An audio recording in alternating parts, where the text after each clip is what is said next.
खबरों की परतों में छिपी होती हैं कई बारीकियां। इन बारीकियों को एनालाइज करके हम आपके लिए लेकर आते हैं मिस्टर एनालाइजर। नमस्कार, मैं हूं अजय। प्रधानमंत्री नरेंद्र मोदी तीसरी बार देश के प्रधानमंत्री के पद की शपथ लेने के साथ ही अपने संसदीय क्षेत्र की यात्रा पर हैं, वाराणसी पर हैं और वहां पर उन्होंने किसान सन्निधि में अपने ट्रांसफर्स को भी सामने रखा है और किसानों से मुलाकात भी की है। ये बताता है कि आज किसान कितने महत्वपूर्ण हैं प्रधानमंत्री नरेंद्र मोदी के लिए। आखिरकार ऐसा क्यों है, हम आपको समझाएंगे। फिर हम बात करेंगे आखिरकार नेता प्रतिपक्ष क्या होता है। क्या राहुल गांधी इस पद को ग्रहण करेंगे? क्योंकि अगर आप परिपाटी और उसके साथ साथ जो उचित है संसदीय प्रणाली, उसके आधार पर देखें तो कांग्रेस का हक है कि उसके पास नेता प्रतिपक्ष का पद हो। लेकिन क्या राहुल गांधी इस बड़ी जिम्मेदारी को स्वीकार करेंगे? और अगर नहीं तो फिर क्या होगा? उसके बाद हम बात करेंगे ईवीएम की। ईवीएम को लेकर लगातार 48 बार चुनाव आयोग के ऊपर सवाल खड़े किए जा चुके हैं, लेकिन आज तक किसी ने कुछ भी नहीं पाया है। सबसे बड़ी बात तो यह है कि वो मियाद जहां पर ईवीएम और वीवीपैट के मिलान को लेकर अगर शक और शुबा किसी को होता है तो वो खत्म हो चुका है। लेकिन क्या आप जानते हैं कि कितने सीट्स पर रिकाउंटिंग की बात कही जा रही है? आप जानेंगे तो आश्चर्यचकित हो जाएंगे। और इसके बाद भी विपक्ष सवाल उठाता है ईवीएम पर। क्या सही है विपक्ष? इस पर बात करेंगे। और फिर आखिर में हम चर्चा करेंगे एनसीईआरटी की राजनीतिक किताब की, जहां पर पॉलिटिकल साइंस में बहुत बड़े बदलाव किए जा रहे हैं। 6 दिसंबर की घटना को जिस अंदाज में प्रस्तुत किया जा रहा है, राइट्स, यह जिक्र ही खत्म होता दिखाई दे रहा है। राम मंदिर निर्माण की पूरी प्रक्रिया, पूरा प्रकरण गायब होता दिखाई दे रहा है। ऐसा क्यों? इस पर करेंगे चर्चा। लेकिन आइए सबसे पहले बात करते हैं प्रधानमंत्री नरेंद्र मोदी की, उनकी वाराणसी यात्रा की। शपथ लेने के बाद आज प्रधानमंत्री नरेंद्र मोदी अपने संसदीय क्षेत्र में पहुंचे। वहां पर हर हर महादेव के उद्घोष के बीच उन्होंने अपने जन समर्थन को एक बार फिर से संबोधित करने की बात कही। बाबा विश्वनाथ के दर्शन को जाने वाले हैं, मां गंगा की आरती और आशीर्वाद के लिए वहां पहुंच चुके हैं। एक बार फिर उन्हें देश की सेवा करने का मौका मिला है। जाहिर सी बात है, प्रधानमंत्री नरेंद्र मोदी ने जिस तरीके से अपने आप को वाराणसी से जोड़ा है, यह प्रदर्शित करता है कि अगर कोई व्यक्ति मन से चाहे तो भले ही वो किसी दूसरे स्थान का हो, लेकिन जिस स्थान को वो अपना बनाना चाहता है वो उसका हो ही जाता है। देखिए प्रधानमंत्री ने क्या कहा। काशी के लोगों ने मुझे लगातार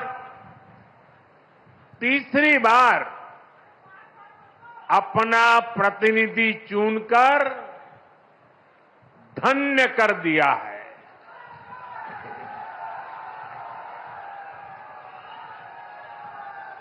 अब तो मां गंगा ने भी जैसे मुझे गोद ले लिया है, मैं यहीं का हो गया हूं। गंगा से उनका जो संबंध है उसे लेकर प्रधानमंत्री नरेंद्र मोदी ने अपनी मुखरता में कभी कोई कमी नहीं छोड़ी है। अगर आप 2014 और 2019 में जीत हासिल करने के बाद प्रधानमंत्री नरेंद्र मोदी की तस्वीरों को देखेंगे वाराणसी की, तो इसी अंदाज में प्रधानमंत्री नरेंद्र मोदी ने वाराणसी की जनता का धन्यवाद दिया, काशी विश्वनाथ पर अपनी आस्था प्रकट की और मां गंगा की आरती में भी पहुंचे।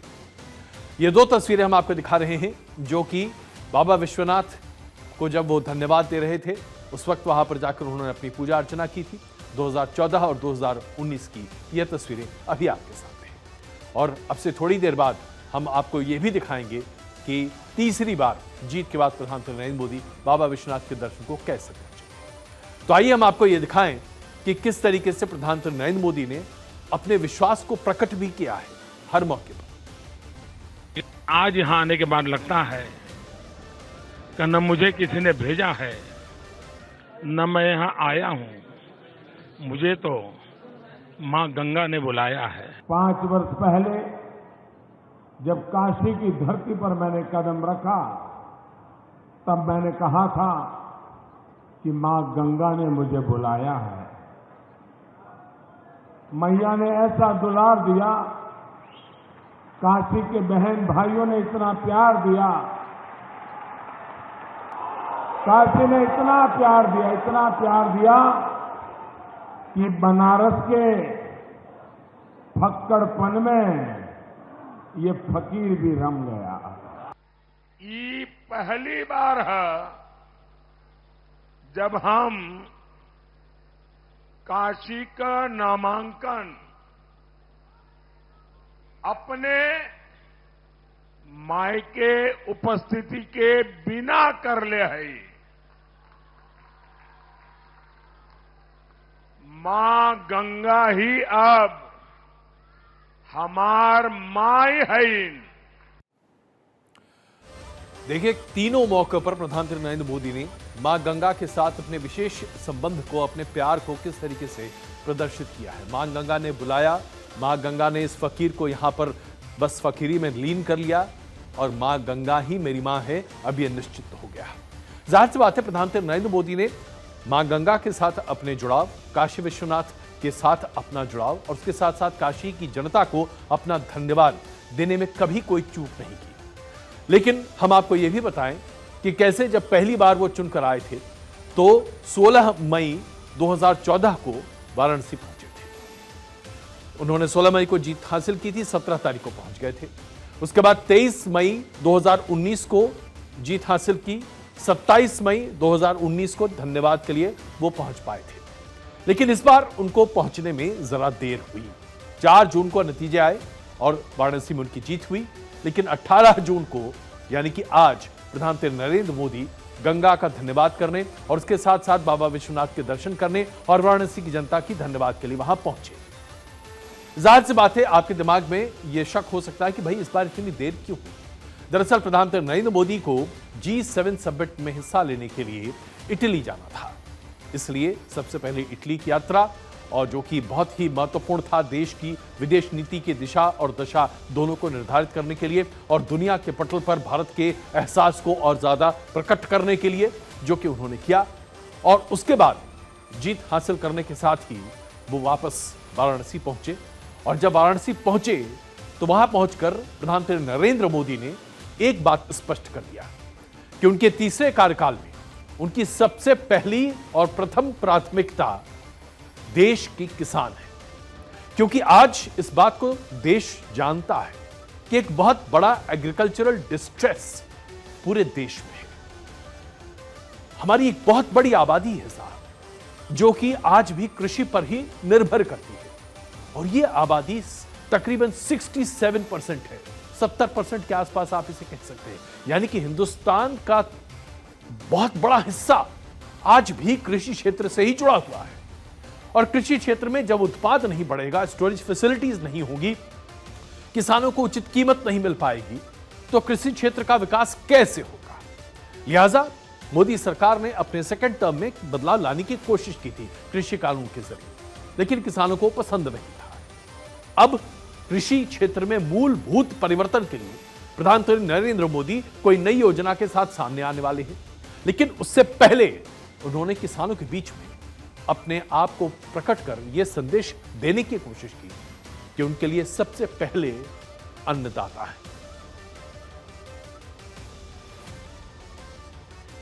आज 30,000 से अधिक सहायता समूहों को कृषि सखी के रूप में प्रमाण पत्र दिए गए हैं।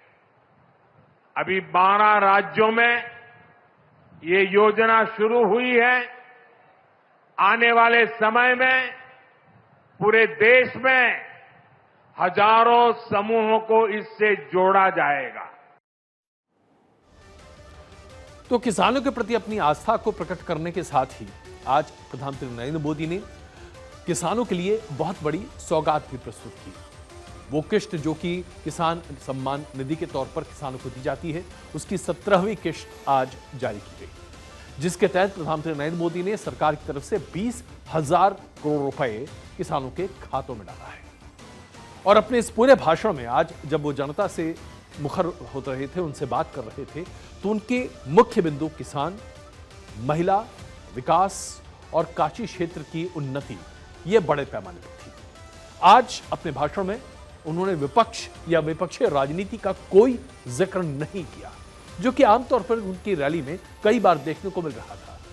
लेकिन इस बात को भी हमें समझना चाहिए कि अब चुनाव खत्म हो चुके हैं, जनता ने अपना जनादेश दे दिया है, यह जनादेश एनडीए के हक में है। लिहाजा प्रधानमंत्री नरेंद्र मोदी ने किसानों को एक बड़े पैमाने पर लाभ पहुंचाने की पूरी कोशिश की है।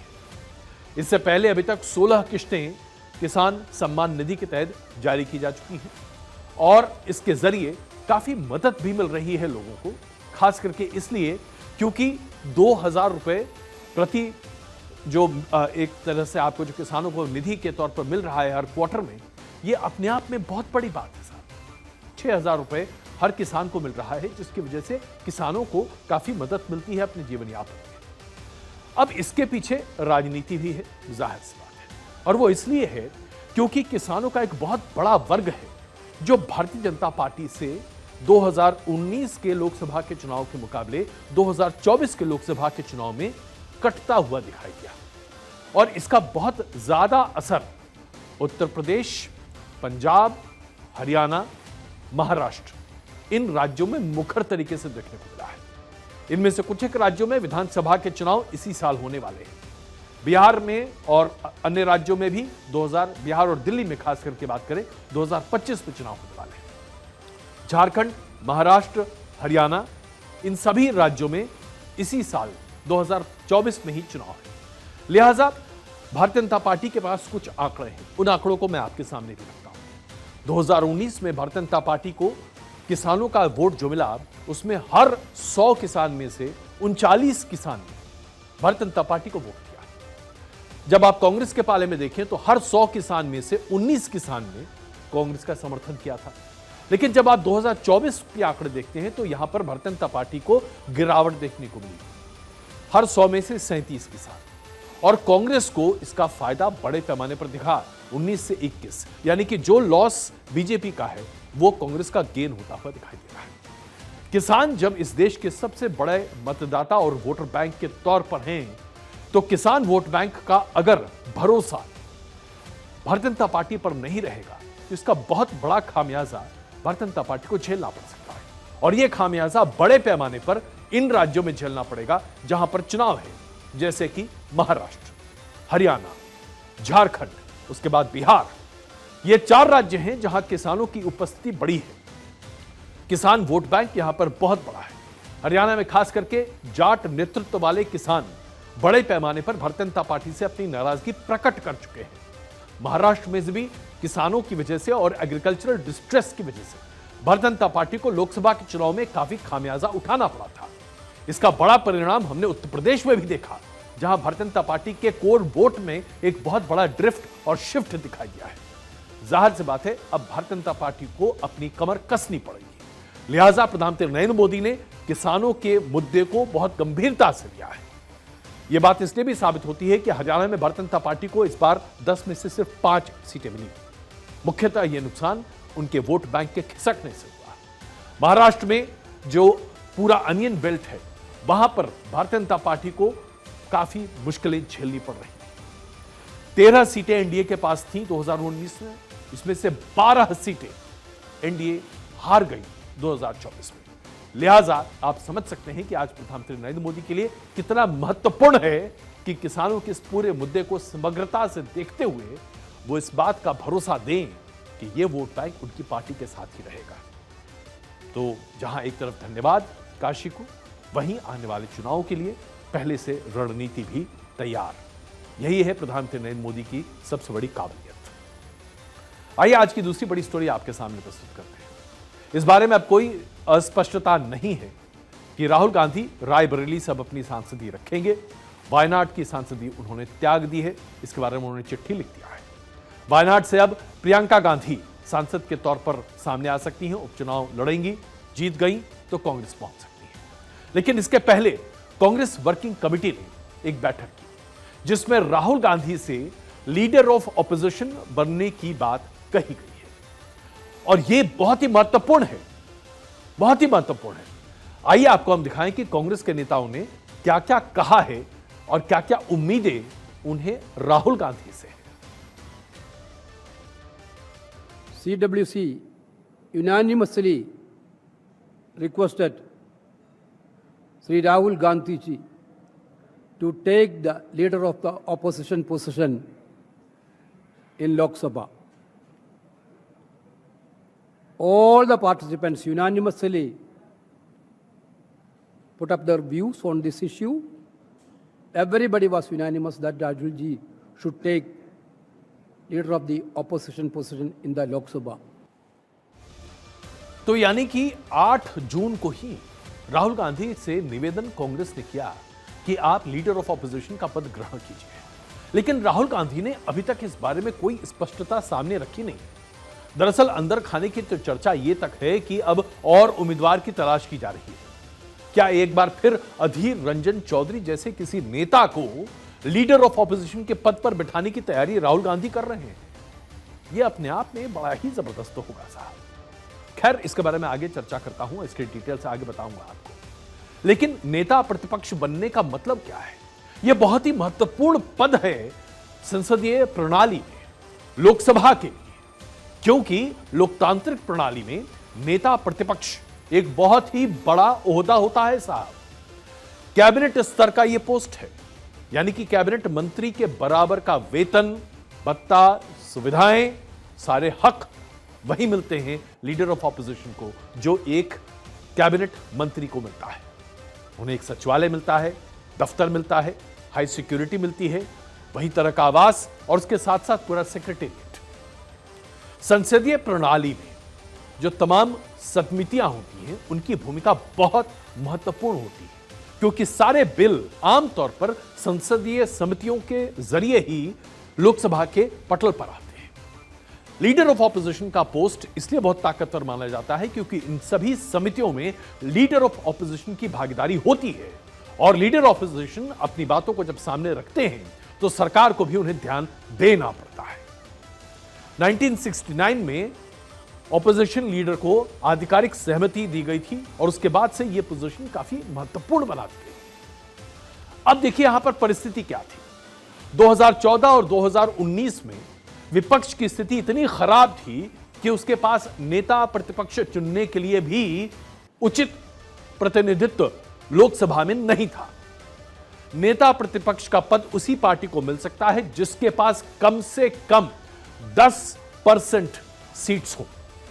543 सीट्स का 10%। तो यानी कि नेता प्रतिपक्ष बनने के लिए कांग्रेस तो 2014 में उपयुक्त ही नहीं थी, 2019 में भी उन्हें यह बड़ी मुश्किल से मिला और बहुत ही कमजोर थी। दरअसल 2019 में नेता प्रतिपक्ष ही नहीं, लीडर ऑफ ऑपोजिशन कांग्रेस की तरफ से एक तरह से अधीर रंजन चौधरी को मनोनीत कर दिया गया था।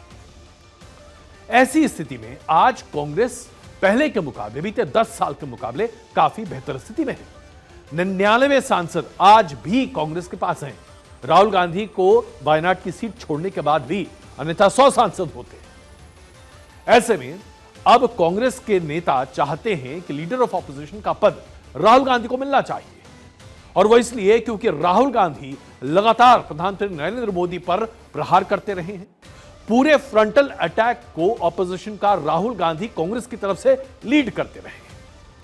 ऐसे में क्या लीडर ऑफ ऑपोजिशन का पद संसद में छोड़ा जा सकता है या किसी ऐसे व्यक्ति को दिया जा सकता है जो अहम भूमिका न निभा पाए? अब आखिरकार लीडर ऑफ ऑपोजिशन किन किन चीजों में महत्वपूर्ण होता है जहां पर विपक्ष ने हमेशा सवाल खड़े किए, जैसे कि सीबीआई चीफ की नियुक्ति, इन्फोर्समेंट डायरेक्टरेट ईडी के चीफ की नियुक्ति, सेंट्रल इंफॉर्मेशन कमिश्नर की नियुक्ति, सेंट्रल विजिलेंस कमिश्नर की नियुक्ति, चुनाव आयुक्त की नियुक्ति, लोकायुक्त की नियुक्ति, नेशनल ह्यूमन राइट्स कमीशन के अध्यक्ष की नियुक्ति। इन सभी ओहदों की नियुक्ति में लीडर ऑफ ऑपोजिशन की सक्रिय भूमिका होती है। लीडर ऑफ ऑपोजिशन अगर अपनी असहमति जताते हैं तो यह बात ऑन रिकॉर्ड रखी जाती है, और यह आज बहुत महत्वपूर्ण है। इसके साथ साथ मैंने आपको बताया कि तमाम संसदीय समिति भी, इन सभी समितियों के अध्यक्ष या इनके कई बड़े पैमाने पर कार्यरत रहते हैं लीडर ऑफ ऑपोजिशन। लोक लेखा समिति का चेयरमैन लीडर ऑफ ऑपोजिशन होता है। सरकार के आर्थिक फैसलों की समीक्षा करने का पूरा अधिकार लीडर ऑफ ऑपोजिशन को होता है। सरकारी खर्चों पर टिप्पणी करना उस पर टीका टिप्पणी करना, खर्चों को पॉइंट आउट कराना, इसकी जिम्मेदारी लीडर ऑफ ऑपोजिशन के पास होती है साहब। अब इन तमाम जिम्मेदारियों के साथ अगर राहुल गांधी एक लीडर ऑफ ऑपोजिशन की भूमिका निभाते हैं तो सबसे बड़ा फायदा किसको होता है? सबसे बड़ा फायदा कांग्रेस पार्टी को होगा, क्योंकि कांग्रेस पार्टी की बात मुखर तरीके से संसद भवन के भीतर रखी जाएगी। अब यहां पर मैं आपको कुछ आंकड़े रखता हूं। ऐसा नहीं है कि राहुल गांधी गांधी परिवार के पहले लीडर ऑफ ऑपोजिशन बनेंगे। उनके पिता राजीव गांधी 1989 में लीडर ऑफ ऑपोजिशन बने थे जब उन्होंने चुनाव हारा था। उस वक्त कांग्रेस के पास 197 सीट्स थी। उसके बाद उनकी मां सोनिया गांधी 1999 में लीडर ऑफ ऑपोजिशन बनी थी। कांग्रेस के पास उस समय 114 सीटें थी। आज कांग्रेस के पास 99 सीटें। तो क्या Rahul Gandhi leader of opposition के पद को ग्रहण नहीं कर सकते हैं? क्या उन्हें लीडर ऑफ ऑपोजिशन नहीं बनना चाहिए? उनकी पिता, उनके मां, इन दोनों ने इस भूमिका को निभाया है। तो अब सवाल यह उठने लगा है साहब कि अगर राहुल गांधी इस जिम्मेदारी को नहीं लेते और कांग्रेस किसी और व्यक्ति को चुनकर लीडर ऑफ ऑपोजिशन मनोनीत करती है तो फिर सवाल यह उठेगा कि राहुल गांधी आखिरकार करना क्या चाहते हैं। अगर राहुल गांधी संसद में आकर विपक्ष की कमान नहीं संभालना चाहते तो देश की जनता उन पर भरोसा कैसे करेगी? यह बहुत बड़ा सवाल है। जब तक आप किसी जिम्मेदार पद पर नहीं होंगे, एक ऐसा पद जहां आपकी कार्यशैली, आपकी कार्य क्षमता, आपकी कार्यकुशलता देश और जनता के सामने होगी, तभी तो आप साबित कर सकते हैं कि आप अच्छे और ऊंचे ओहदों के लिए उपयुक्त हैं। लिहाजा अब सवाल यह उठता है कि Rahul Gandhi leader of opposition के पद को स्वीकार करते हैं कि नहीं करते, और इसमें इतनी देर करने की आवश्यकता क्यों पड़ रही है? देखिए, इसमें कोई शक नहीं है कि 2019 में जब लोकसभा का चुनाव राहुल गांधी के नेतृत्व में लड़ा गया था और हार मिली थी, तो राहुल गांधी ने उस हार को स्वीकार किया। उसकी पूरी जिम्मेदारी लेते हुए कांग्रेस अध्यक्ष के पद को छोड़ा। आज कांग्रेस अध्यक्ष पद पर वो नहीं है।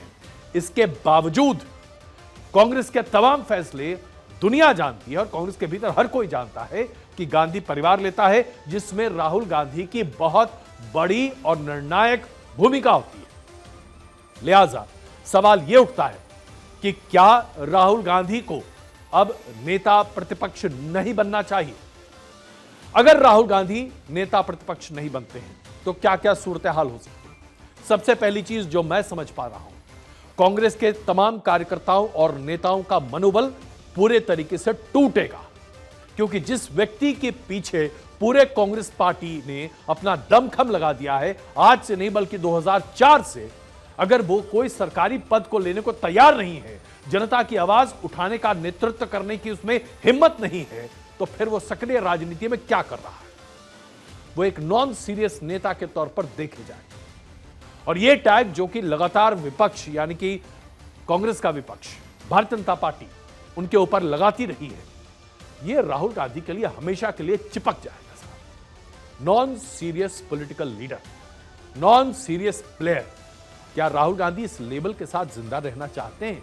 क्या गांधी परिवार इस लेबल को राहुल गांधी पर चिपकाए देना अपने आप के लिए सही मानती है? यह सोचना पड़ेगा।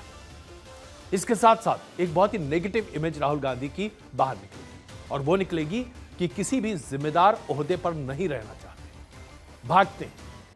जैसा कि भारतीय जनता पार्टी ने अमेठी में हार के बाद राहुल गांधी को करार दिया, अमेठी का भगोड़ा।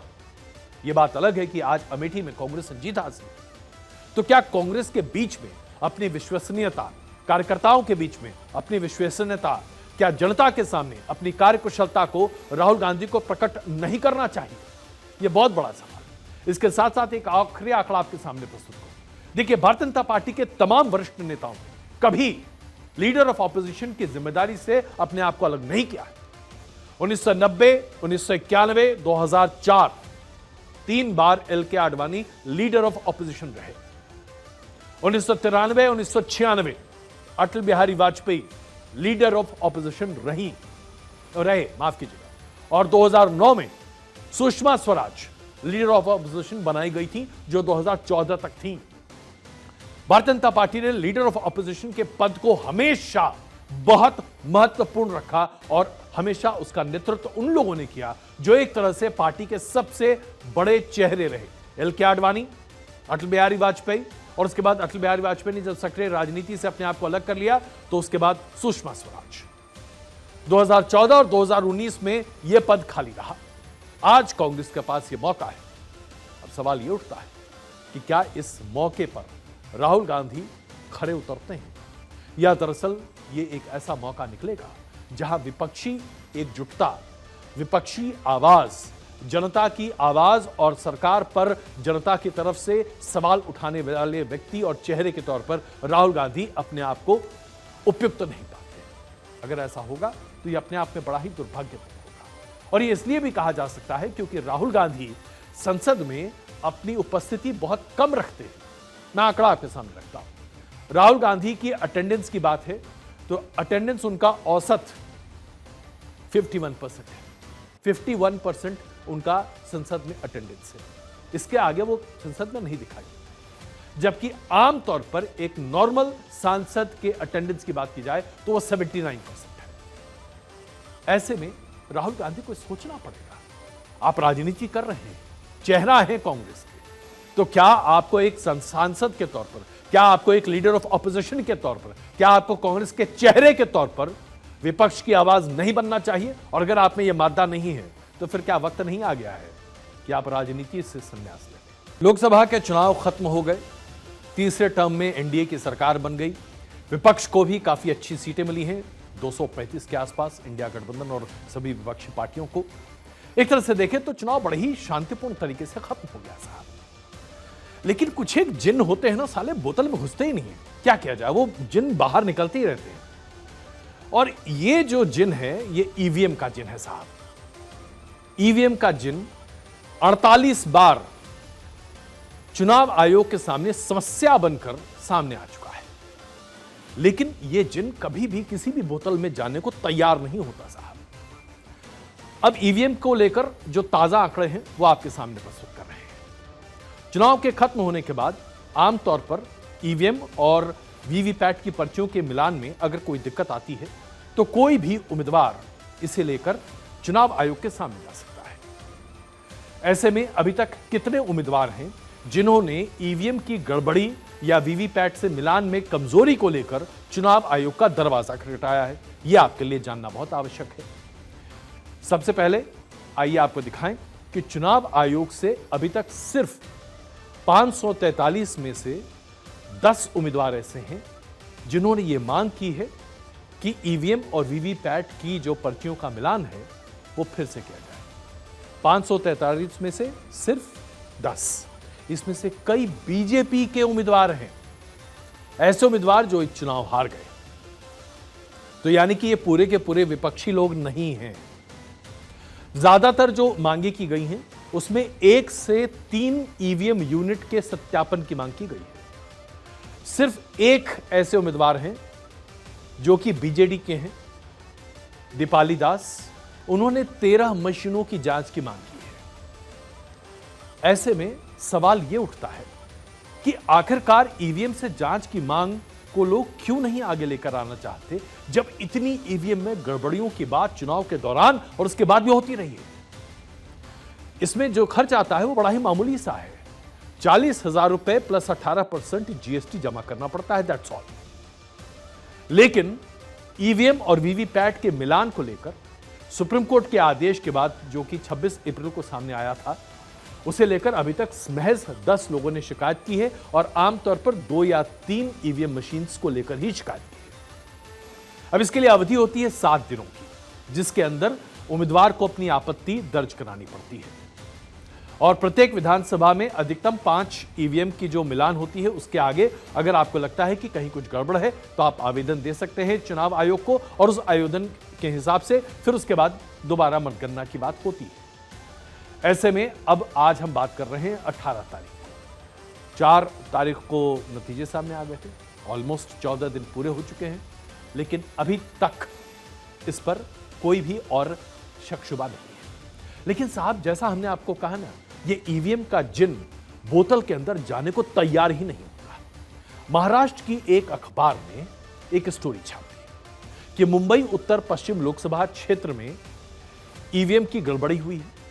वहां पर जो एक उम्मीदवार थे बीजेपी के, उनके रिश्तेदार मोबाइल फोन लेकर गए हुए थे। उस मोबाइल फोन से ओटीपी के जरिए ईवीएम को अनलॉक किया जा सकता था और इसके तरह वहां पर गड़बड़ी हुई है।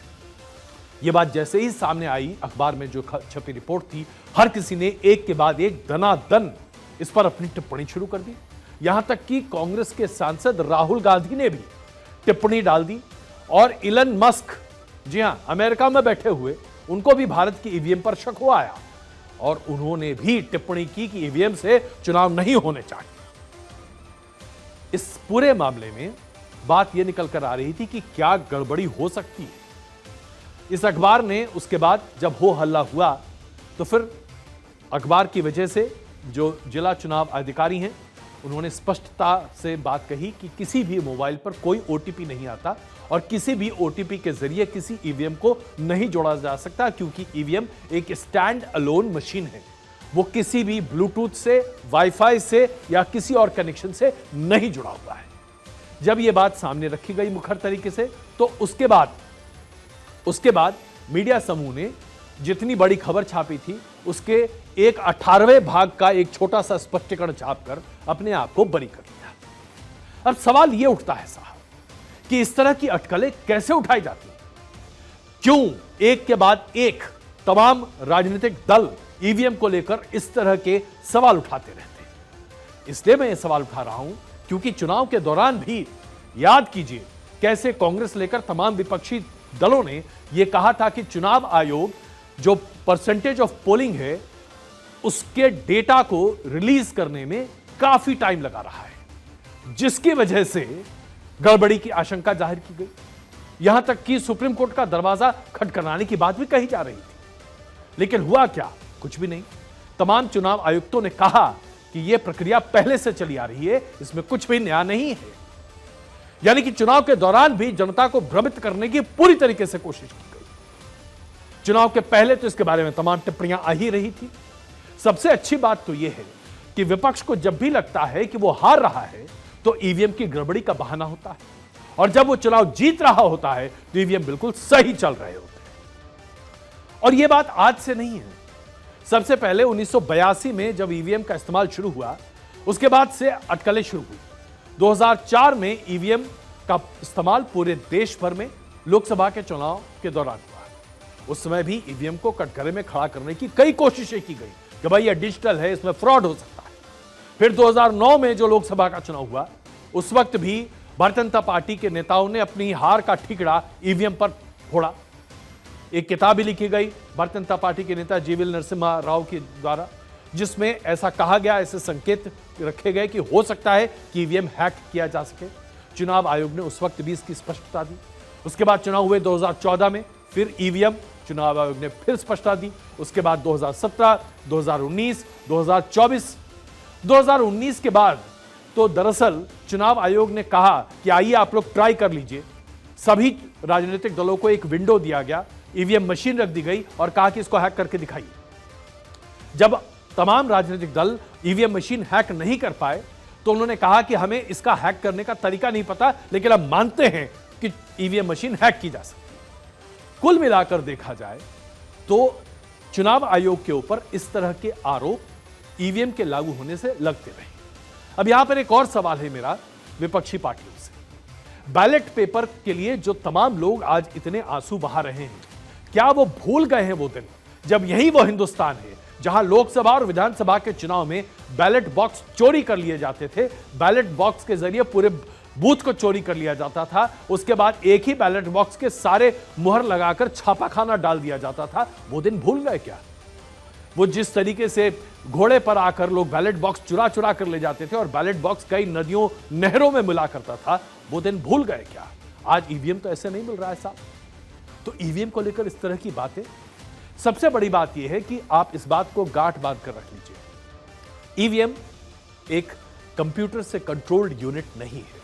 यह महज एक डिजिटल मशीन है जिसके पास ना तो कोई इंटरनेट कनेक्शन है, ना ही कोई कम्युनिकेशन नेटवर्क है, ना ही ये ब्लूटूथ से चलता है और ना ही इस पर वाईफाई चलता है। ये एक स्टैंड अलोन मशीन है। इसको किसी भी रिमोट के डिवाइस से हैक नहीं किया जा सकता।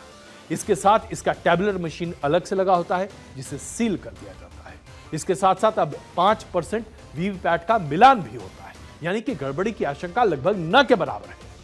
ऐसे में अब सवाल यह उठता है कि इस तरह के चुनाव के पहले इस तरह की तमाम बातों को खड़ा कर विपक्ष क्या करने की कोशिश करता है। विपक्ष एक ही काम करता है और वो है अपनी हार को छिपाने का रास्ता ढूंढता है। हम आपको एक पुरानी कथन दिखा रहे हैं मल्लिकार्जुन खड़गे साहब की, जरा देखिए उन्होंने क्या कहा था। सीसी क्विक एक्ट नहीं कर रहे, 11 दिन 15 दिन के बाद डाटा देती है, मालूम करती है। इससे बहुत बड़ा नुकसान दिखता है। तो तमाम विपक्षी दल लगातार आरोप लगाते रहे। अब आपके सामने एक बार फिर स्पष्टता से हम सवाल और जवाब सामने रखते हैं ताकि आप समझ जाइए कि सवाल क्या उठाए जाते हैं, उसके जवाब क्या है। सबसे पहला सवाल, ईवीएम को हैक किया जा सकता है या नहीं किया जा सकता? इसका जवाब बहुत स्पष्ट है, गार्ड बांध लीजिए। ईवीएम एक स्टैंडअलोन मशीन है, ना ये किसी तार ना किसी वायरलेस के तरीके से जुड़ा हुआ है, इसको किसी नेटवर्क से नहीं जोड़ा जा सकता है, लिहाजा इसे हैक नहीं किया जा सकता है। सवाल नंबर 2, ईवीएम मेमोरी में हेराफेरी की जा सकती है क्या? ईवीएम में जो मेमोरी है, जो वोट उसमें लॉक होते हैं, क्या उसमें हेरफेर हो सकता है? जवाब इसका क्या है?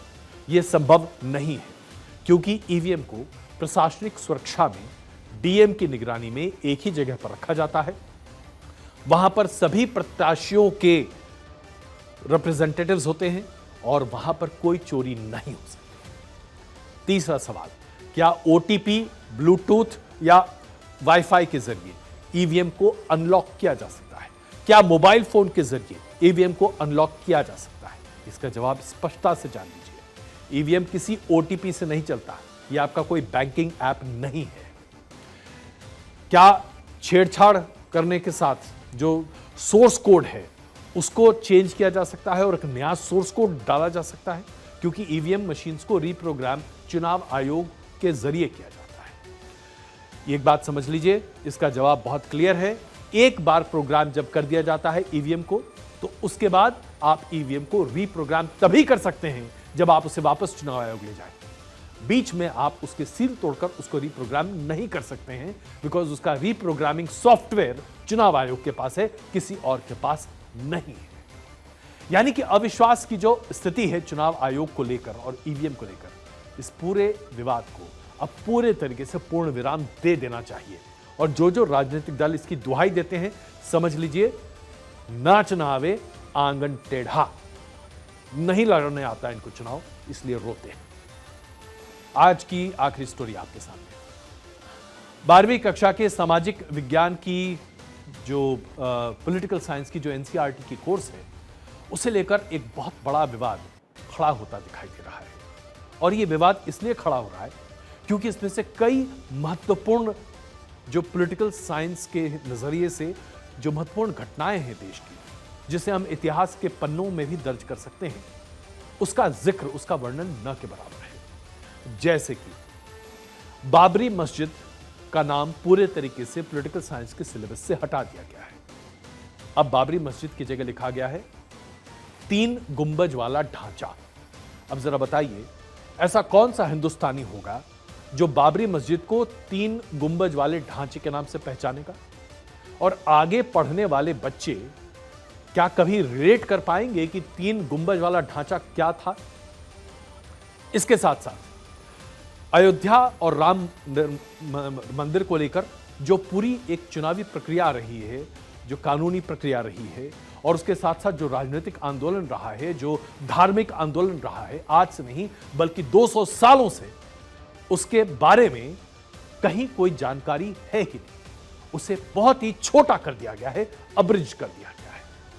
तो हम आपको यह बता रहे हैं कि क्या क्या चीजें बदली गई हैं। जैसे कि पहले अयोध्या विवाद, इन शब्दों का इस्तेमाल किया गया था इस पूरे कॉन्टेक्स्ट को डिस्क्राइब करने के लिए। अब विवाद शब्द हटा दिया गया है, अयोध्या मुद्दा लिखा गया है।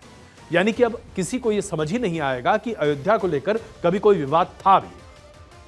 बाबरी मस्जिद का जिक्र किताब से गायब है। बाबरी मस्जिद की जगह अब क्या लिखा गया है? 3 गुंबद वाली संरचना, मस्जिद भी नहीं, 3 गुंबज वाली संरचना। अब ये संरचना क्या थी? इसके बारे में कहीं कोई जिक्र नहीं।